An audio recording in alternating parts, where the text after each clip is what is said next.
யோவான் புத்தகம் 5ஆம் அதிகாரம் 14ஆம் வசனம் சொல்லுகிறது, அதற்கு பின்பு இயேசு அவனை தேவ ஆலயத்திலே கண்டு, இதோ நீ சொஸ்தமானாய், அதிக கேடானது ஒன்றும் உனக்கு வராதபடிக்கு இனி பாவம் செய்யாதே என்றார். அங்க வேதம் அழகாய் சொல்லுது.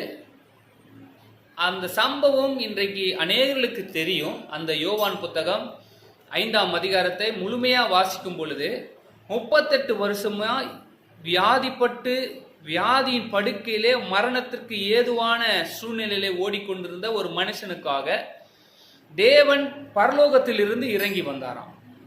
அவர் இறங்கி வந்து அந்த மனிதனை பார்த்து அவர் சுகமாக்கினாராம். அங்க வேதம் அழகாய் சொல்லுதுங்க, அவர் சுகமாக்கினார்.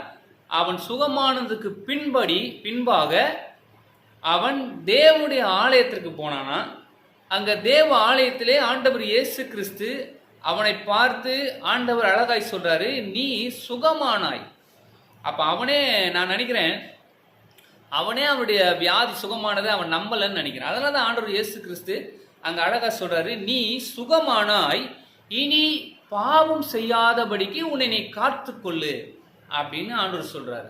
அப்போ ஒரு மனிதனுடைய வாழ்க்கையில பாவம் அதிகமாய் மேற்கொள்ளுவோம் என்று சொன்னால் நம்ம வாழ்க்கையில எது உண்டாகும் அப்படின்னா இங்க வேதம் அழகாய் சொல்லுது. ஏன் என்று சொன்னா அதே 5ஆம் அதிகாரம் அதே 3ஆம் வசனத்தை நம்ம வாசிக்கும் பொழுது அங்க குருடர்கள் இருக்கிறாங்க, சப்பானியர்கள் இருக்கிறாங்க, சூம்பின கை உடையவர்கள் இருக்கிறாங்க, இப்படிப்பட்ட பலவிதமான வியாதிஸ்தர்கள் அங்க இருக்கிறாங்க. அங்கே இவர்களுக்காக ஆண்டவர் இயேசு கிறிஸ்து பரலோகத்தை விட்டு அவர் இறங்கி வரல. இல்ல, எல்லாரையும் தான் ஆண்டவர் இயேசு கிறிஸ்து பார்க்கிறாரு. தேவதூதர்கள் இறங்குகிறதையும் ஆண்டவர் பார்க்கிறாரு, குலம் கலக்குகிறதையும் ஆண்டவர் பார்க்கிறாரு. அதுல முதல்ல இறங்குறவர்களும் வியாதி சுகமானதையும் ஆண்டவர் அறிந்து கொள்ளுகிறார். ஆனால் இந்த சூழ்நிலையிலும் இப்படிப்பட்ட மனிதர்களுக்கு மத்தியில ஒரே ஒரு மனிதனுக்காக தேவன் பரலோகத்திலிருந்து இறங்கி வந்தார் என்று சொன்னால் அது ஆச்சரிய விதமான ஒரு காரியம். நீங்க நல்லா சிந்திச்சு பார்க்கணும். நான் முன்னாடி சொன்னேன், குருடர் இருக்கிறான், சூம்பின கையுடையவர்கள் இருக்கிறாங்க, சப்பானியர் இருக்க, நடக்க முடியாத சப்பானி இருக்கிறான்.